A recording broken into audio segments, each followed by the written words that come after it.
Ultimates in Overwatch, as the name implies, are supposed to make players feel powerful, almost like a free ticket to win a teamfight when used properly. In many cases, ultimates are something to play around, baiting it to initiate counterplay, hoping the enemies mess them up, or clashing ultimates against ultimates in a desperate attempt to keep your team alive. But it's not like Transcendence and Beat Drop are the only way to survive the onslaught that comes with an offensive ultimate ability. I mean, Zenyatta's Trance is arguably the most powerful defensive ultimate in the game, and yet it gets countered by Ana's Biotic Grenade. Crazy, isn't it? In that same vein, there are even more basic abilities that counter ultimates in Overwatch. Just like last time when I made a list like this, we got a good mix of basic stuff that is not being utilized often enough, interesting new stuff that has not been explored all that much yet, and some counters that people might simply not think of initially. I did make sure, however, that every point we count down today is something you can do reliably rather than being unnecessarily gimmicky. So without further ado, let's get right into it. Let's kick things off with some interesting ways of countering D.Va bombs. Granted, the chances of you dying to a random D.Va bomb are rather slim, but there are some interesting interactions and also some very easy counters to deal with it to make sure it never gets you. A very basic way to make sure nobody dies to a D.Va bomb is either putting a Winston bubble on top of it or having your team retreat into your bubble. An interesting counter, however, is MCCREE's Flashbang. A recent change made it so this ability stops all momentum, meaning that if you flash a flying mech that's about to explode, you can make it stop right where it stands by using Flashbang. Another fun way of dealing with it as Mei when your wall is on cooldown is using Ice Block, which also allows your teammates to find shelter behind. That even works with an enemy Mei.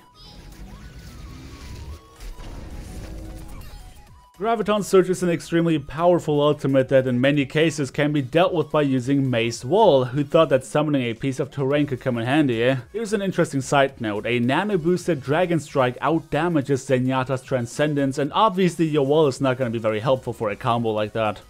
A very quick and reliable counter to deal with a Pharah using her ultimate is Roadhog's Hook. I mean, sure, you could say that shooting her works just as fine as that ultimate makes her stationary, but the hook stops her from firing immediately, which is a huge benefit. An arguably more fun counter is using Symmetra's Floating Shield to make sure she blows up herself. Genji's DRAGONBLADE is a terrifying ability. However, the one thing that makes it so dangerous is his dash reset, so if you manage to deny the first kill, chances are that he won't be able to get a lot of value out of his blade anyway. A good way of dealing with it is waiting for the initial dash and then booping him back as Lucio to then speed boost you and your team away. Throwing yourself in there as Winston, D.Va or Reinhardt can also work really well, as he won't be able to get quick kills on you, and they all have abilities that can disorientate him by booping him around. MCCREE as of recently turned out to be what I consider a god-given gift when it comes to dealing with ultimates. A recent change to how ultimate charge behaves allows MCCREE to counter each and every ultimate that has a charge up time or animation. More obviously telegraphed ultimates like that of Reinhardt or Lucio can not only be stopped by using Flashbang, it also takes away their ultimate charge now. I guess now it's more important than ever to use your Flashbang wisely. Much in the same way that MCCREE counters ultimates with a charge up time, D.Va can counter any ultimate that is projectile based by using Defense Matrix. For example, she can eat Hanzo's Dragon Strike, Mei's Blizzard, and even Zarya's Graviton Surge. Timing, however, is key, so do not waste all of your Matrix charge unnecessarily. Same goes for Deflect, of course, with the benefit of sending it straight back to the enemies. Here's another interesting bit of interaction. Zarya's projected barrier when used on a teammate that has a pulse bomb on them will erase the bomb entirely. However, if a pulse bomb is attached to the bubble after it was cast, it will still damage players nearby when detonating. Depending on the timing, it could also fall down to the ground and take the player with it that was initially protected by the barrier.